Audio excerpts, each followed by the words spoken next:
Hello friends, and welcome to our brand new camera comparison between the brand new iPhone 14 Pro Max and its predecessor, the iPhone 13 Pro Max. Right now we are recording at 4K at 30 frames per second. Tell me in the comment section below if you see any differences or if they are actually the same. We start this comparison with our main cameras, but before we do that, let me first clarify the testing process.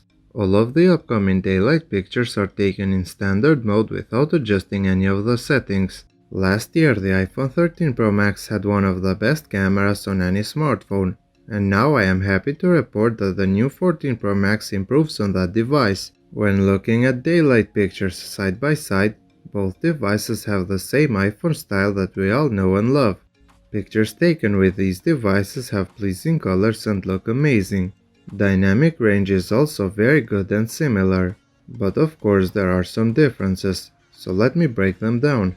As you can see from these pictures, the new 14 Pro Max is doing a much better job on controlling darker areas. All of the trees here are brighter and more visible compared to last year's 13 Pro Max. That wasn't only a one-time case. In my opinion, this was one of the few weak points of the 13 Pro Max, and I am happy that Apple finally fixed it. We have the same results even with their ultra-wide cameras, and while the 13 Pro Max looks very good itself, you can't deny that the new... It's another iPhone season, and with the iPhone 14 being released, you might be considering an upgrade. Or maybe you're just jumping from an older Android device, and if you already have an iPhone that is fairly new, should you even consider an upgrade now? Or should you save your money and wait for the iPhone 15 instead? Well, that depends, and today, like I did in the last couple of years, I'll try and help you in that decision. There are many things to consider, right? One hand, you have the iPhone 14, which is supposed to have the biggest camera upgrade for a number of years, a new model as well in the lineup, and an even better battery, which was already amazing, and of course, always on display. On the other hand, it's the usual stuff, right? It looks and feels exactly like it did for the last 3 to 4 years, with very minor design changes, and some exclusive features to Pro models, which you could argue, could also be on the standard models. Typical Apple move there, right, to sell more of the higher end ones. You could argue though, that if it ain't broke, why fix it? And that's why Apple don't really change the designs. But when you look at the competition out there, it feels like the iPhone is lacking a little bit in some innovation. And hey, I expect nothing else from Apple but an amazing marketing campaign, making us all believe that our current models of the iPhone are now obsolete. Let's say, for example, that you've settled on an upgrade, right? You've decided that's what you're doing. Let's start with the first scenario, which is, where you have a phone that is about 3 years old or even older than that. In this case, whether you like it or not, the features have moved on considerably since 2019, right?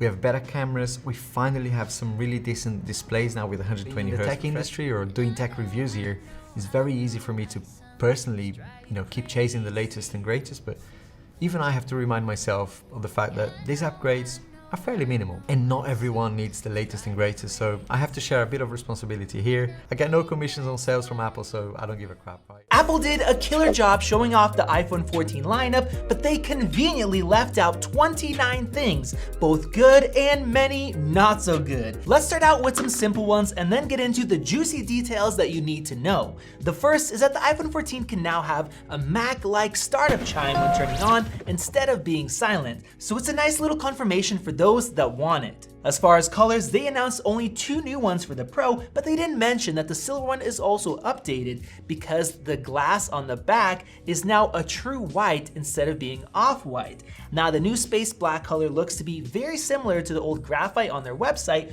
but in reality it is way darker, which I personally like. With that, we have new colors for cases as well as Apple's wallets, but unfortunately the white silicone case that was very popular, they are now completely gone. Now if you're somebody that hates camera bumps, the iPhone 14's bump is not only larger, but it sticks out way more than ever because of the new 48 megapixel sensor, so these things are going to wobble like crazy. Now Apple spent a lot of time on the new cutout dubbed Dynamic Island, which now looks super cool because of the new UI features that they created for it. But if it looks a bit too big for you, there is a reason. From an image that Apple now took down from their website, you could see that the visible pill is actually larger than the cutout that is made for the camera and the sensors. That is because they are going to anti-alias the edge of the pixels that they turn off on the screen to make it look perfect. When Apple introduced the notch, it was a way to fit the true depth camera system and the front-facing camera without the display becoming an issue for those cameras, but also Apple's way of getting into the all-screen game for the iPhone back with the iPhone X in 2017. It's been nearly 5 years now, and we finally have a new iteration of that all-screen display. We've actually been predicting the pill-shaped cutout for the true depth and the hole-shaped cutout for the camera for quite a while now. But what we weren't expecting was Apple's new dynamic island feature, which came to fruition relatively recently in the rumor mill. But then when Apple actually announced this new cutout and the software functionality behind it that they dubbed Dynamic Island, we were still really surprised to see what exactly it was capable of doing, because there were so many things that we just were not expecting.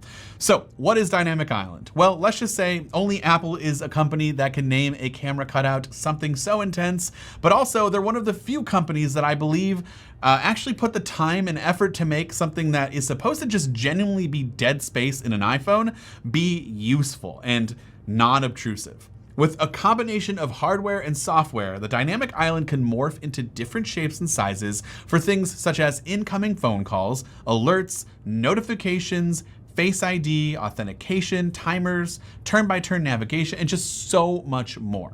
Now, the pill-shaped cutout actually takes up even less space than the traditional notch that was on the iPhone 13 Pro models.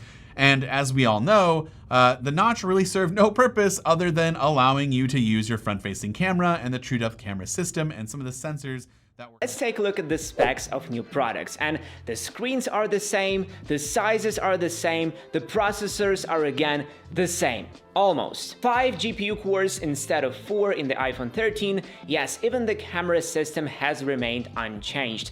I don't know how Apple will motivate people to update their iPhones, but at the moment the iPhone 14 looks like Apple needs to sell the rest of the past gen models. And even this theory doesn't make sense, since Apple's range of iPhones is currently as wide as possible. Not only did they ditch the mini model, they added, or rather brought back, the Plus model. And the iPhone 13 is still available, and I'll tell you more. Right now on Apple's website you can order the iPhone 12. The switch from iPhone 12 to 13 model already was questionable. Now, looking at the specs of new products, the transition from 13 to 14 literally doesn't make any sense. And yeah, there will certainly be small software features exclusive for the iPhone 14 lineup, but it doesn't change a thing. For those who already have an iPhone 13 in their pocket, the switch makes absolutely no sense. But nowadays, too few people update their phones every year. Apple understands that and makes only minor changes that make sense